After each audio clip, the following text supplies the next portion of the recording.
Sa unang araw ng buwan ng Hunyo, kasama ni Pangulong Ferdinand R. Marcos Jr. ang First Family para formal na ilunsad ang Pamilya 1+3 promo ng MRT Line 3. Sa pamamagitan ng promo na ito, isa lang ang babayarang train ticket ng 4 na mag-anak o miyembro ng pamilya na babiyahe at mamamasyal tuwing araw ng linggo. Epektibo ang promo na ito kada araw ng linggo simula June 1 hanggang last Sunday ng June 2028. To help inaugurate this new promotional program, I suppose, for our public transport system. Alam nyo kasi, ang kultura ng Pilipino, ang linggo, para sa pamilya yan. Para sa mga mahal sa buhay na magsama, na makapag-bonding ng konti. Kaya ginawa namin, ay gumawa kami ng programa, ay ang tinatawag 1+3 program. Ibig sabihin, pag linggo, bibili ka ng isang ticket, +3 ang pwede mong isakay. Ibig sabihin, sa isang ticket, 4 ang pwedeng sumakay. Para naman mabigyan natin ng pagkakataon yung ating mga pamilya, mga magkabarkada na magkasama. Pero kami, lumampas kami doon sa 1+3, kaya si Congressman Sandro nagbayad ng sarili ng ticket. Pero yun ang aming, sana naman, mabigyan natin ng pagkakataon ang ating mga kababayan na maramdaman nila yung linggo. Kasi alam naman namin na napakahirap ng oras ng commuter. At madalas nating marinig, wala na kaming oras para sa pamilya. Dahil pagdating namin, tulog na lahat. Aalis kami, tulog pa. Kaya naman, sinasabi namin, bigyan natin ng chance naman na magsama. Na hindi additional, hindi may dagdag na pagbayad. Para lang makasama ang inyong pamilya. Kaya nandito na yung ating program na 1+3. Meron pa akong isusunod na announcement dahil marami kaming doon sa pinaplanong EDSA rehabilitation. Ang daming bumalik na nag-aalala paano yung trabaho namin. Kung ang pag-commute namin ay napakatagal na, madadagdagan pa ng 1 oras, 2 oras, wala na talaga, hindi na kami uuwi. Kaya tinitignan po natin, ito yung nangyari. Bukod pa doon, meron tayong mga nakita na mga bagong teknolohiya na hindi natin ginamit doon sa pagplano sa EDSA rehabilitation. Kaya in-instructionan ko si Secretary Vince Dizon at saka si Secretary Manny Bunuan ng DPWH ay sinabi ko, pause muna doon sa rehabilitation. Huwag muna natin gagawin. Dahil pag tinitignan natin yung cost-benefit analysis, maganda sana kung maayos natin. Ngunit, ang laking sakripisyo ng 2 taon na masyadong mabigat, masyadong mahigpit ang traffic. Kaya pause na muna yan at sabi ko sa kanila, bigyan natin ng sarili natin ng 1 buwan. Pag-aralan natin itong mga bagong teknolohiya na nakikita natin, pag-aralan natin, gumawa tayo ng magandang plano, baka naman, imbis na 2 taon, magawa natin sa 6 na buwan, magawa natin sa 1 taon, whatever it is. Tingnan natin kung anong available sa atin. Pero sa ngayon, maliwanag na napakarami ang mahihirapan pagka tinuloy natin yung EDSA rehabilitation. We will find, in other words, ang sinasabi ko, we will find a better way na hindi masyadong mahirap para sa ating mga commuter. Yun lamang. Ngayon, sasakay na kami ng tren.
Pinangunahan ng Pangulo ang Change of Command Ceremony and Retirement Honors para kay Police General Francisco Marbil.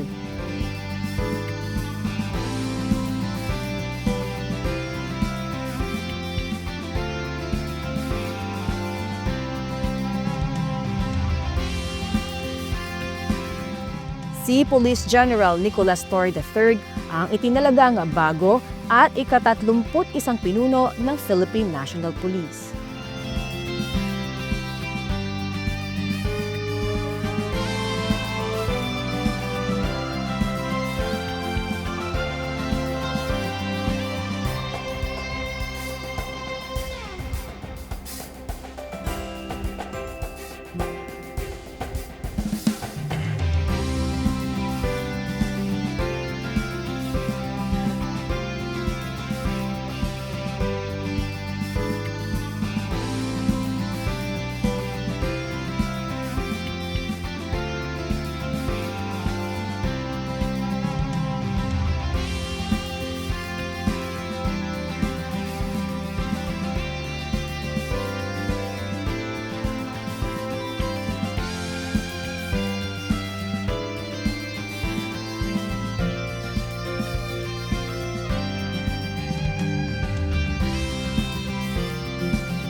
Today, we witness more than a ceremonial change of command.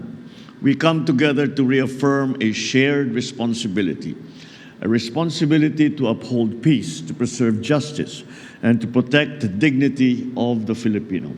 General Marbil, you led the PNP with a compass firmly set on integrity, professionalism, and respect for human rights. Sa ilalim ng inyong pamumuno, naging sandigan ng pamahalaan ng kapulisan sa paghahatid ng tulong, pagbibigay ng proteksyon at pagtataguyod ng karapatang pamtao. Ipinakita ng PNP na walang katumbas ang buhay ng tao. Mga buhay na nailigtas, napaglingkuran at natulungang makabangon. As we bid farewell to a leader who has embodied honor and excellence, we welcome one who is equally competent to lead the men and women of the PNP Police General Nicolas D. Torre III. Hamon ko sa iyo, panatilihin mong malinis at marangal ang hanay ng ating mga kapulisan. Bilisan ang investigasyon sa mga kaso laban sa mga pulis na lumabag sa batas upang maibigay natin ng hustisya sa lalong madaling panahon. Paigtingin din ninyo ang presensya ng kapulisan sa mga lansangan. Siguruhin mas maraming pulis na umiikot sa mga kalsada at nagbabantay sa ating mga komunidad, lalo na sa lugar na madalas ang krimen at kaguluhan. Hindi dapat natatakot ang estudyante o ang mga manggagawa, motorista, magulang na maglalakad sa kalsada umaga man o gabi.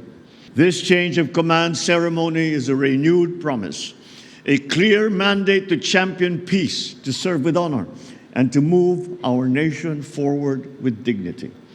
Together, let us shape a bagong Pilipinas where every citizen is disciplined and obeys the laws, where every police personnel is a role model worthy of trust, of respect, and where the standard of keeping our people safe is high.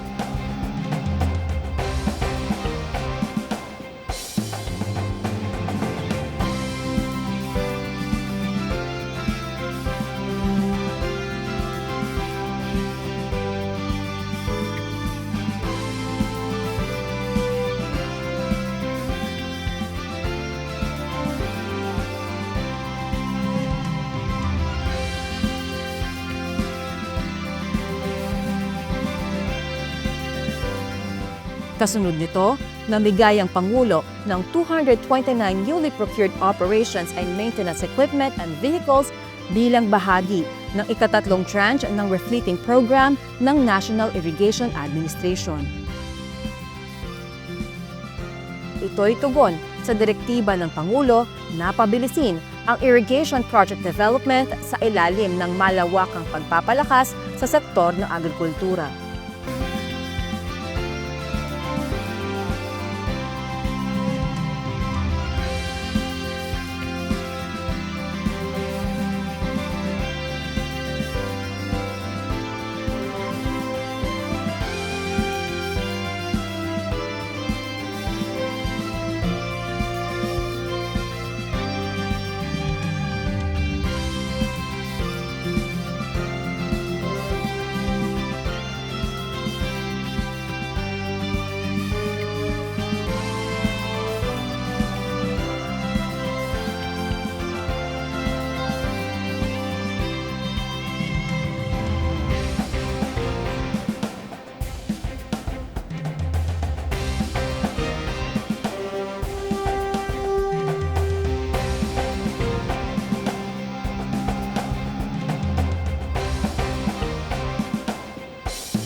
Kung may kailangan ayusin sa irigasyon, dapat may agarang aksyon at matibay na solusyon. Hindi po titigil ang administrasyong ito sa pagpapatupad ng mga programa na makakapagbuti sa anyong mga kinabukasan.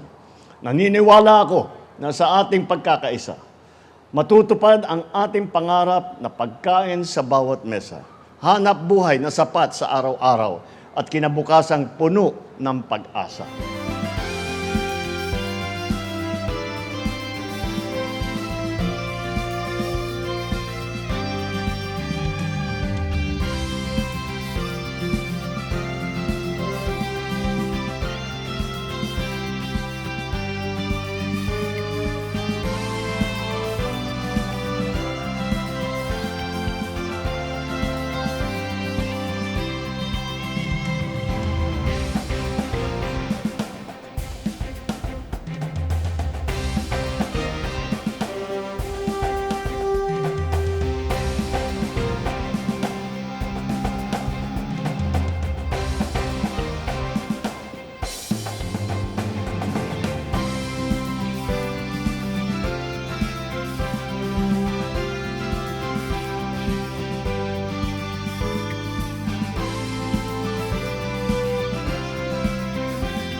Nakipagpulong ang Pangulo sa High Representative for Foreign Affairs and Security Policy ng European Union, na siya ring Vice President ng European Commission sa naganap na courtesy call sa Malacanang.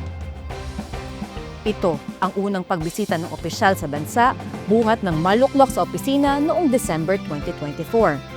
Ang kanyang pagdating ay sumasalamin sa lumalalim na relasyon ng Pilipinas at European Union.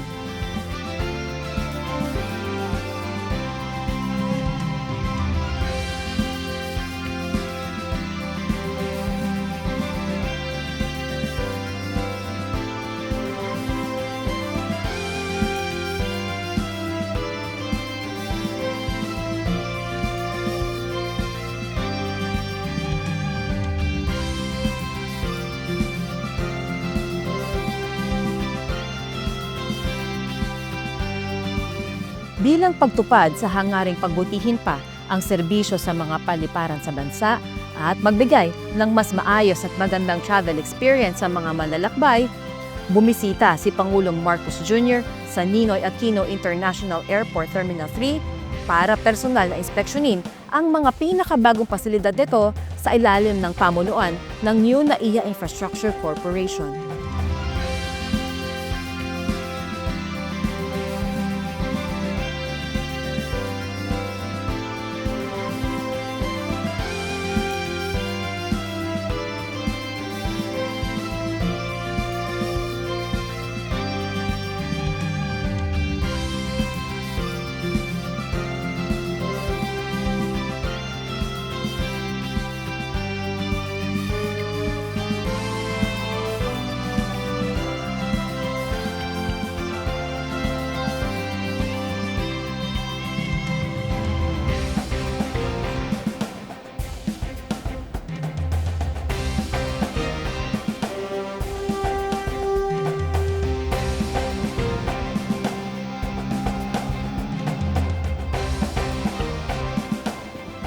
Mainit na sinalubong ng Pangulo sa palasyo si Prime Minister Lawrence Wong ng Singapore na dumating sa bansa para sa isang official visit.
Kasama ang kani-kanilang delegasyon, nagpulong ang dalawang lider upang pag-usapan ang mga hakbang tatatahakin ng dalawang bansa para paigtingin pa ang kooperasyon nito, lalo na sa health, humanitarian assistance and disaster relief, renewable energy, environment, at people-to-people exchanges.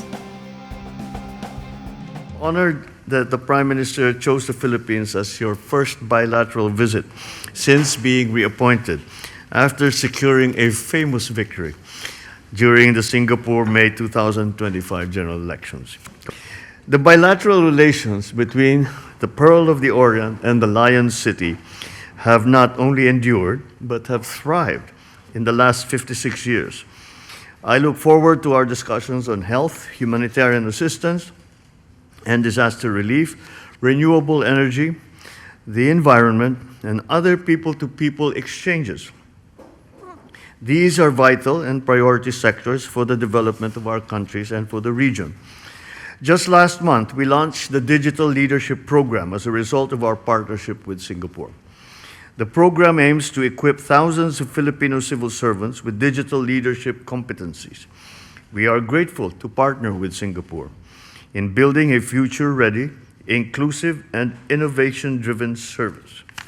Our two nations remain resolute in upholding and advancing peace, security, and stability in the region, pillars that have fostered unprecedented growth and the sustained development of our peoples and communities over these last decades.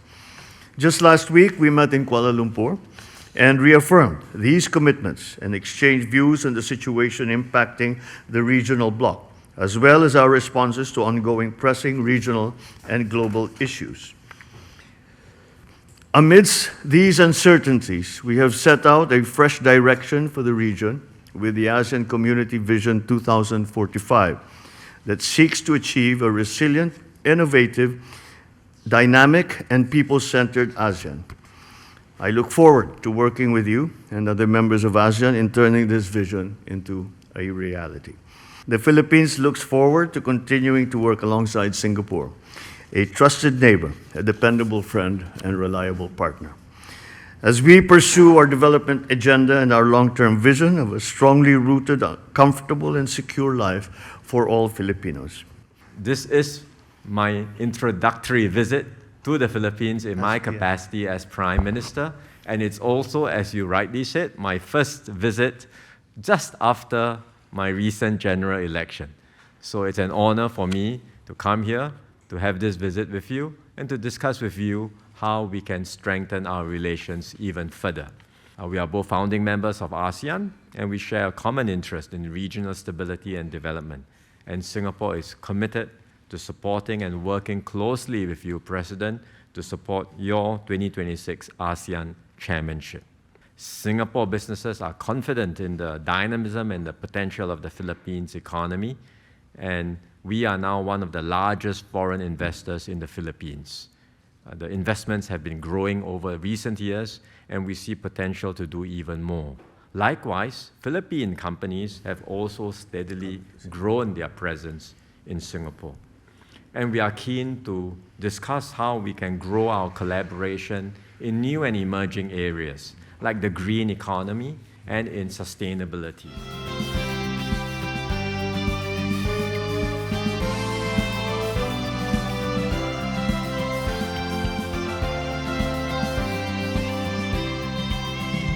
Pagkatapos ng kanilang bilateral meeting, nagbigay ng kani-kanilang statement sina Pangulong Marcos Jr. at Singapore Prime Minister Lawrence Wong patungkol sa mga prioridad na tutuparin sa pagpapatibay ng relasyon sa pagitan ng dalawang bansa.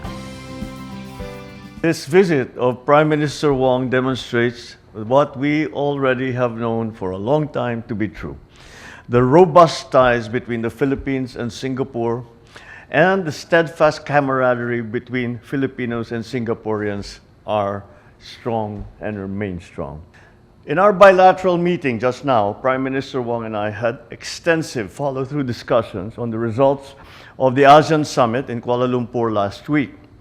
And we exchanged views on what we can further do together to make ASEAN community stronger and more resilient. We had detailed discussions on priority areas of bilateral cooperation that yield tangible benefits for the Philippines and for Singapore, both immediate and in the longer term. Singapore remains one of our country's most important investors. I express my hope that we will remain an important destination for these investments, and that the collaboration of our private sectors, both in the Philippines and in the region, will further deepen and adapt to global developments. Finally, please allow me to express our sincere congratulations to all Singaporeans as your country celebrates the 60th year of your independence this August. Your remarkable progress over 6 decades to become one of the world's most stable, most admired countries is indeed an achievement worth celebrating, and for the Philippines, worth emulating. The Singapore-Philippines relationship has never been better. It is a partnership that has been carefully nurtured over the decades by successive generations of leaders and officials. It is built on a high degree of mutual trust and respect, and it has enabled mutually beneficial cooperation over a wide range of areas. Singapore has consistently been one of the top investors in the Philippines, and that testifies to the confidence that businesses have in your economy. Singapore is home to a large community of Filipinos. They live and work in Singapore, contributing to our economy and society and enriching our cultural diversity. Singapore is committed to being a good second home for the Filipinos living and working in our country. The Ministry of Health is exploring ways to support Filipino healthcare workers in Singapore to upskill and eventually reintegrate into the Philippine healthcare system. The Philippines can count on Singapore's full support for its ASEAN chairmanship next year, and we will coordinate closely because Singapore takes over from the Philippines the ASEAN chairmanship the following year. So we will work shoulder to shoulder, side by side. And I look forward to partnering President Marcos Jr. to chart the next phase of our bilateral partnership. I am confident that under his leadership, the Singapore-Philippine relations will continue to grow from strength to strength.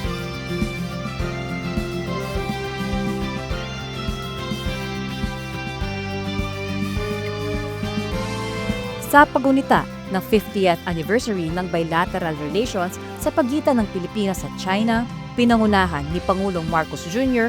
at unang ginang Luis Araneta Marcos ang bridge lighting ceremony na ginanap sa Pasig River Esplanade sa Intramuros. Ang pag-iilaw sa Jones Bridge na isang proyekto ng Federation of Filipino-Chinese Chambers of Commerce and Industry Incorporated ay sumisimbolo hindi lamang sa pangmatagalang pagkakaibigan ng dalawang bansa.